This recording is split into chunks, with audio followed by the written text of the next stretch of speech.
नमस्कार, आप देख रहे हैं एम न्यूज 24/7। पेश है आज की सुर्खियां। विकास में महिलाओं की भागीदारी से क्रांतिकारी बदलाव। मुख्यमंत्री नीतीश कुमार ने कहा कि बिहार में महिलाओं की भागीदारी से ही क्रांतिकारी बदलाव आया है। आज सुबह की 1 करोड़ से अधिक परिवार की महिलाएं जीविका से जुड़कर सिर्फ अपने परिवार की आय नहीं बढ़ा रही है, बल्कि बिहार को सबसे तीव्र गति से विकसित राज्य भी बना रही है। कोरोना के कारण रद्द हुई हज यात्रा। बिहार हज कमेटी ने अब यह साफ कर दिया है कि इस वर्ष हज के लिए हज यात्री नहीं जाएंगे। कुल 4859 लोगों ने हज यात्रा पर जाने के लिए आवेदन दिया था। कोरोना महामारी के कारण कई लोगों ने अपना आवेदन रद्द करने के लिए भी आवेदन दिया था। कोरोना की भयावह स्थिति को देखते हुए यह फैसला लिया गया है। प्रदेश में एक दिन में कोरोना से मरने वाले की संख्या हुई 31 से 34, जबकि 2770 ने दी कोरोना को मात। मंगलवार को सरकार द्वारा जारी आंकड़ों के आधार पर राज्य में कुल संक्रमित मरीजों की संख्या 5455 हो गई है। एक्टिव कोरोना मरीज 2685 हैं, जबकि 2770 मरीजों ने कोरोना को हरा दिया है। आखिर कब तक दहेज के लिए टुकड़े टुकड़े काटी जाएंगी बेटियां? एक और मुख्यमंत्री जी कहते हैं कि बिहार में महिलाओं की भागीदारी से ही क्रांतिकारी बदलाव आया है। वहीं दूसरी ओर आज भी दहेज के लिए टुकड़े टुकड़े हो रही है बेटियां।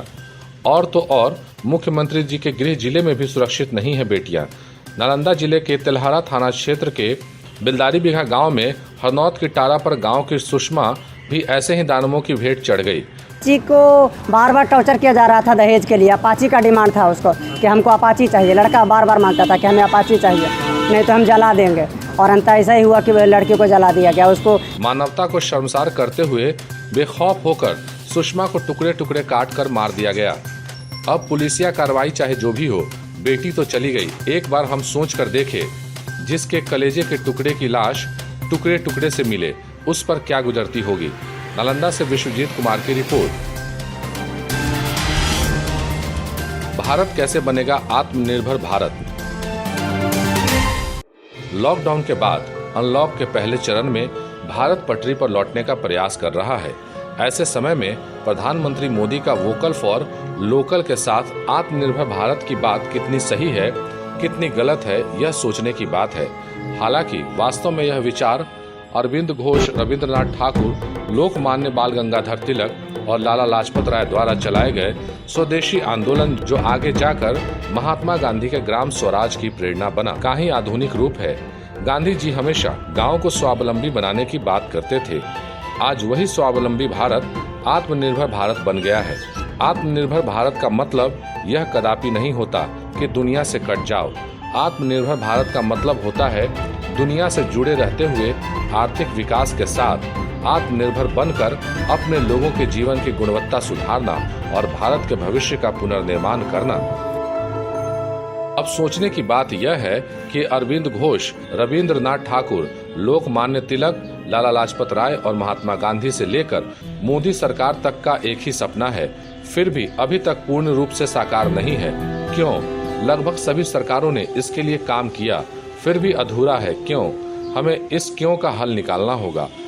आत्मनिर्भर भारत की संकल्पना को केवल आर्थिक सुधारों से ही नहीं, बल्कि श्रम सुधार, सिविल सेवा सुधार, कौशल सुधार, शिक्षा सुधार जैसे अनेकों सुधार को देश के अंतिम आदमी तक पहुंचाकर साकार किया जा सकता है। देश के अंतिम आदमी तक इन सुधारों को कैसे पहुंचाया जाए, सरकार को इस पर सोचना होगा। हमें इस महत्वपूर्ण तथ्य को समझना होगा कि आर्थिक विकास की जो नीतियां ऊपर से नीचे की ओर आती है, वो अंतिम छोर पर खड़े व्यक्ति को उतना लाभ नहीं पहुंचा पाती। इसके लिए उचित परिवेश तैयार करने के लिए सरकार को शोध एवं विकास पर भी खर्च करना होगा। अभी तक इस पर जीडीपी का 0.6% ही खर्च किया जाता था, जो 2020 में 1.6% करने का लक्ष्य है, जिसे शायद और बढ़ाने की जरूरत है, क्योंकि शोध एवं विकास से ही हम अंतिम छोर पर खड़े व्यक्ति को लाभ पहुंचा सकते हैं। भारत को आत्मनिर्भर भारत बनाने में बड़ी समस्या गुणवत्ता की नहीं, बल्कि प्रबंधन में पारदर्शिता के साथ ही कौशल और तकनीकी ज्ञान के सही प्रयोग की है।